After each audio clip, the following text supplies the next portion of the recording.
Hey, welcome to another edition of Corporal Nick's Unsung Heroes.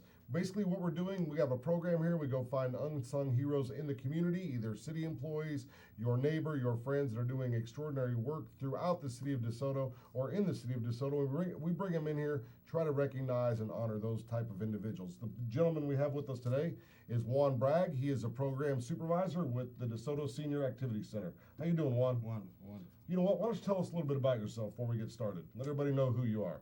Yes, sir. I'm originally from Muncie, Indiana. I moved to Texas in 1985 when I was 9 years old. Grew up in Fort Worth, Texas. Played basketball collegiately at TCU from 94 to 96. Wow. I ended up finishing my career at Oklahoma City University. I worked I'm a single father. I have a 19-year-old daughter. That's a freshman. You have a 19-year-old daughter? Yes, sir. Yes, sir. You look 19.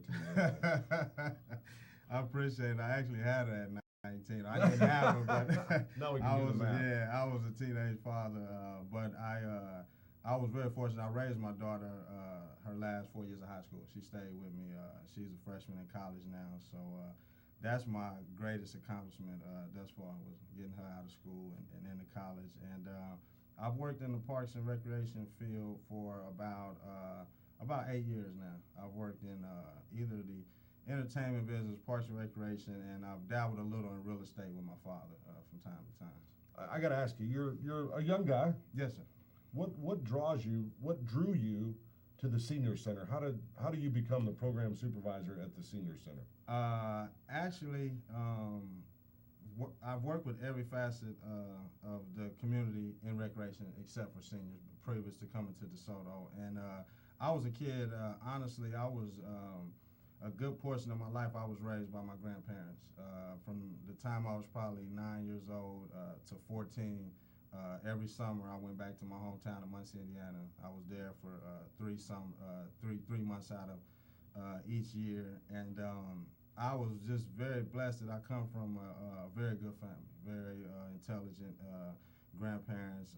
Both my grandmothers are still living, and so in that spirit, I always I love seniors, you know, because I was and all my grandparents have had an immense effect on me, and a lot of things they told me when I was a kid really sink in now that I'm grown. And I really always wanted to work with seniors, but being a young guy, a lot of times it was very hard to get the opportunity because when you're competing for a job, a lot of times people are more comfortable hiring someone older that they think can kind of identify with the seniors a little more. But for me, it was just, like I said, my grandparents had such an immense impact on my life, and I didn't grow up with them. I wasn't fortunate enough to grow up in the traditional sense of grandma right around the corner. I did in my early stages of life, but once I moved away, I just have always had an immense appreciation for, you know, that knowledge and wisdom they had. So. Well, as the program supervisor there, what do you do specifically? What do you do at the Senior Center? What are you responsible for? My responsibilities are making sure that the activities are coordinated and that they're flowing, coming up with new ideas. We have a great manager in Nathan Busby, and so I've been with the center about a year and a half, and when I came on board, they already had great programs going. I walked into a very great situation. The gentleman I replaced, Joe Perrott, he was fantastic, and he left me all of his notes, you know, the blueprints and everything. I never had a job where someone was that. He retired from the position, and everything was just right there. But I'm really responsible for when I'm there, the supervision of the facility, making sure everyone is safe. But mainly the coordinating the activities and the trips and the plans for the seniors. Well, like me, for those viewers that don't know, why don't you tell us some of the activities that are offered at the Senior Center? Oh, yes, sir. We have all your traditional programs you find in most senior centers. Bridge, we have a quilting club, painting, ceramics. We have. Did I see line? Was there a line dancing? And then that's why I said we have the traditional ones, and then we have some some non-traditional. Yeah, we have some programs that are a little bit newer to senior centers, or you know, that aren't offered probably at most senior centers. We have 2 line dance classes. One is the boot scooters, which is more of a country western theme line dance class, and then we had the line dance steppers, which is it's more of a R&B dance, rhythm and blues based dance club. So they're two different clubs, but they meet on the same day, and they're one right behind the other. We have a devotional club that meets, which is called the Camp Meeting, and they just meet and offer each other support, guidance. We have a Texas Hold'em poker tournament every Thursday. That's extremely popular. We have pool tournaments all the time. Our pool table is extremely popular. We have some pool sharks in the center, and recently our group just competed against the Lancaster Senior Center. So we do some things like that are really fun. We go on trips to all of the different attractions in DFW, the Arboretum, Farmers Market, we try to Parole Museum.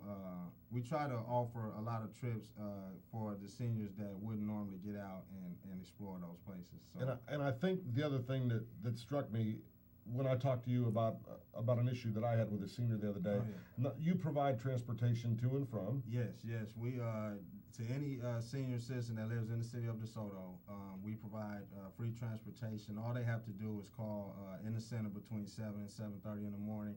Let our drivers know that they would like a ride. Our drivers pick them up at about 8:15, and they're at the center until lunch. We also serve lunch, which is called a suggested dollar donation for any senior that's 60 and above.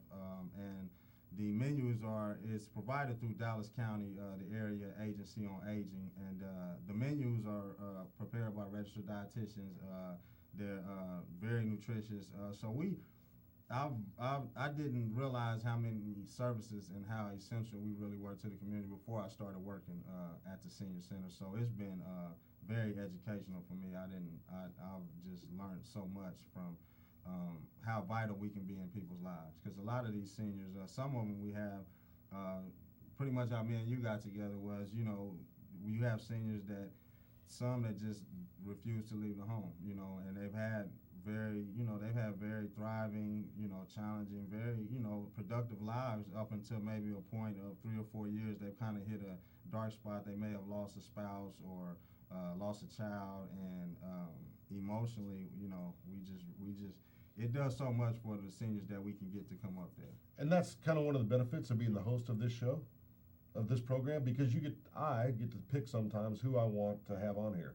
And when you were talking about a minute ago, referencing how you and I met, and that's really what drew me to get with Kathy Jones and say I want to get Juan on this show, because the situation I encountered was a senior citizen living by herself that wanted a friend, and this information made it to me through another senior that called me.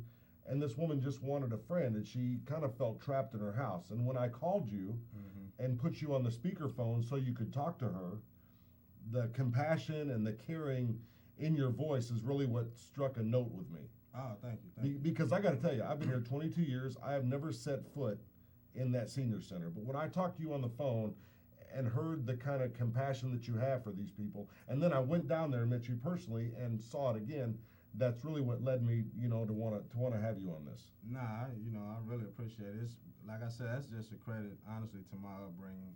I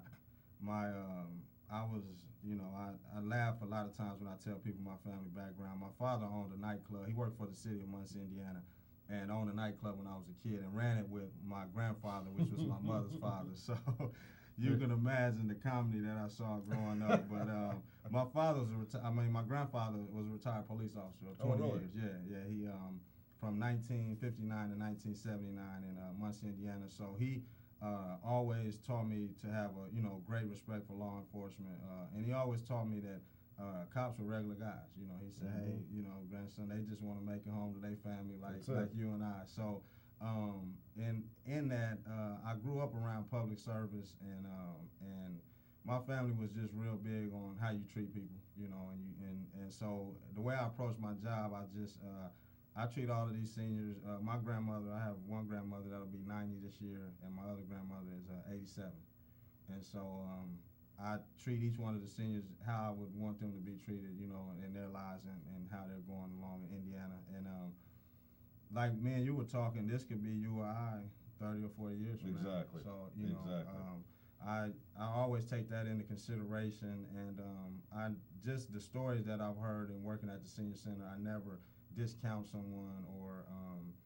I try not to get frustrated with them because I understand a lot of them, they've been through so much in life that, you know, they need persuasion. We just have to keep, but I've never had anyone that once they came to the center didn't come back. And that was the issue with this one. We really couldn't get her out of the house. We really couldn't get her down there. And to be honest, you know, we're still working on it, and hopefully that will come to fruition. But with everything you've seen and at your time at the senior center, just share what do you find most rewarding overall about working down there? The most rewarding thing, honestly, is each day I've learned how important life is as people get older, because you know, they say every day is not promised or whatever, but I think when you're young, you tend to take for granted that, hey, I'm gonna wake up tomorrow, you know, because we talking that term, I'll get with you next month, or yeah, we'll get together in a couple of months. But what I find most rewarding is I'm around people all day who appreciate every moment of life, you know, because you know, quite frankly, we have very frank conversations, and you know, a lot of them know that their time is coming, you know, they're at the end of their lifespan more than likely. But that's the beauty I get out of it, is just seeing the enjoyment that the people get out of it, you know, and the camaraderie. And we have a very like I said, our boss Nathan, our manager, is really phenomenal. You know, the environment that, because he really he built the center from the ground up. He said when they transferred him over to the senior center, there were about 7 to 8 people coming through the center. How many are going there now? I mean, I must have saw 30 people in there, at least when I went there. Yeah, and we you know, I would say daily, we probably average about 95 to 100 people. And then some days, like on a Thursday, that's one of our more active days. But the participation has just skyrocketed under his management. So I really, the thing I get the most out of it is every day just seeing how much joy everyone gets with just coming, just every day. You know, it's just they really enjoy life, and it's like I actually take more from them than they probably take from me. And I guess not only do we want to honor you with this, but I guess the message you know, that I want to get out there is, if you haven't been to the senior, what is it, 60 and over? Is that kind of the cutoff? It's actually 50 and over, okay. And the only the 60 and over is just for the meals. Okay. The meals are $6 if you're between the age of 50 and 60. But and if you're 60 and over, and you want to eat lunch, it's just a suggested dollar donation, which means if someone doesn't have it, it's not a big deal. The county just asks for a dollar donation. And what time is lunch every day? Lunch is every day at 11:30. Like I said, any senior that lives in DeSoto, we offer free transportation. They'll be picked up by 8 o'clock, be back home by noon. It's a really, to be honest with you, it's a credit to the city of DeSoto. And you know, I've worked in a lot of cities, and I've never worked anywhere, you know, like this. Like in any city I had, that would have never happened. You would have come over and personally, just, you know, a lot of times in cities, people blow things off, you know. But I've been just amazed and fascinated by the community aspect we have here in DeSoto. You know, people really, they know they can reach out and touch their leaders and talk to them, and so I really want to thank you for just, you know, for bringing her to our attention, because that's really just our job, is to try to get more and more, you know. Yeah, but I think what you do, it's your job. But I think, you know, what I heard on the phone that day, the compassion I heard in your voice, that you really were trying to get this lady to come down there and see you, because like you said a minute ago, if they show up once, even if they just show up just for lunch, just to start, just come have lunch, they're gonna come back. Yeah, all of our members have been in the position of the lady you and I are trying to help. So they see it in someone when they come through the door. They see the apprehension. Mm-hmm. They see and so it's not really anything I would say that I'm doing or Nathan is really doing once they get there, because our people are just so inviting, and you know, if they've lost a spouse, there's 10 or 15 ladies there who've lost a loved one, or, you know, whatever they're going through, there's normally someone there that, you know, says, hey, don't worry about it, I went through that, you know, keep coming. And our members, I mean, they check on each other. If someone, you know, they tend to let me know what's going on before. Yeah, if one of the members goes to the hospital, if someone is sick. So we're it's really a beautiful thing to see, and I think that society is starting to realize the importance of taking care of our active adults and our older Americans, because I think what I've seen is this.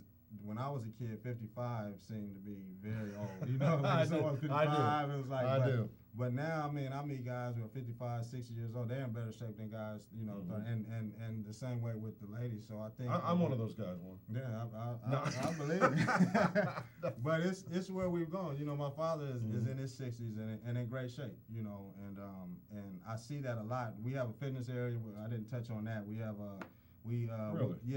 we're very fortunate that the rec center quite often, when they replace equipment, they donate the equipment to us, and so it's very high quality equipment. We have treadmills, bikes. That's another area that's very popular. On top of we have a computer lab. Wow. Yeah, so we have a computer lab with 6 computers all hooked up to the internet, and periodically I'm able to find instructors to come in and teach computer classes. All of our a majority of pretty much every program we discuss is free. It's ran by a volunteer in our center. The trips that we take have a small transportation fee from time to time, but a majority of everything is ran by our members. So I guess if you haven't been to the rec or the senior center, if you get something out of this, go to the senior center, see if there's something that's going to apply to you. I'm sure there is. They've got a ton of great programs. Juan, I appreciate you coming down here today. I got this for you. The city got this for you. It's if I can get it open here without tearing it too badly. We didn't get one for Nathan. You can show it to us. Yeah, He's going to want one. Let's get it open here. It says, thank you. DeSoto Police salute Juan Bragg, one of DeSoto's Unsung Heroes, June of 2015. So there you go. Take that, proudly display that in your office. Juan, I'm really glad you came down. It was great meeting you again. Thanks for everything you're doing. And if you know an unsung hero in the city of DeSoto and want to nominate them, get a hold of me, Corporal Nick Bristow at the police department, or Kathy Jones in the city administration. That's a